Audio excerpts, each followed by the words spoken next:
ఓం శ్రీ సాయిరామ్. శ్రీమద్ భగవద్గీత 17 అధ్యాయంలోని 15 శ్లోకం గురించి ఈ రోజున తెలుసుకోబోతున్నాం. సాయిరామ్. భగవానుడు గత శ్లోకములో ఇలా తెలియజేశారు.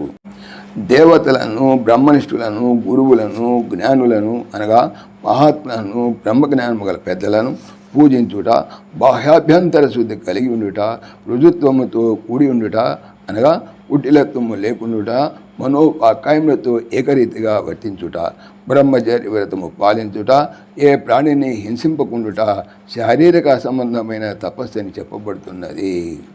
ఈరోజు చెప్పుకునే 15 శ్లోకంలో భగవానుడు వాచిక తపస్సును గురించి చెప్తున్నారు. అనుద్వేగకరం వాక్యం సత్యం ప్రియహితం చయత్ స్వాధ్యాయాభ్యసనం చైవ వాంగ్మయం తప ఉచ్యతే.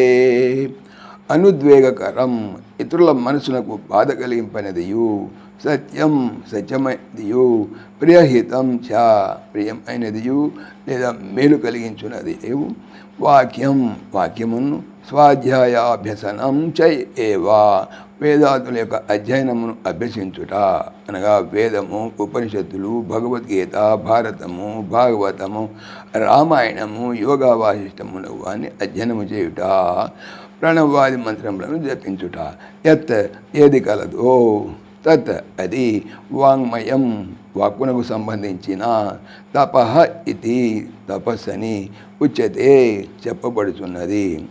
ఇతరుల మనస్సునకు బాధ కలిగింపనిదియు, సత్యమైనదియు, ప్రియమైనదియు, మేలు కలిగించినదియు అయినటువంటి వాక్యమును, వేదాదుల యొక్క అధ్యాయమును అభ్యసించుట అనగా వేదము, ఉపనిషత్తులు, భగవద్గీత, భారతము, భాగవతము, రామాయణము, యోగా వాసిష్టము అని అధ్యయనము చేయుట, ప్రణవాది మంత్రములను జపించుట అనేవి వీటిని వాచిక తపస్సు అని చెప్పబడుతున్నది.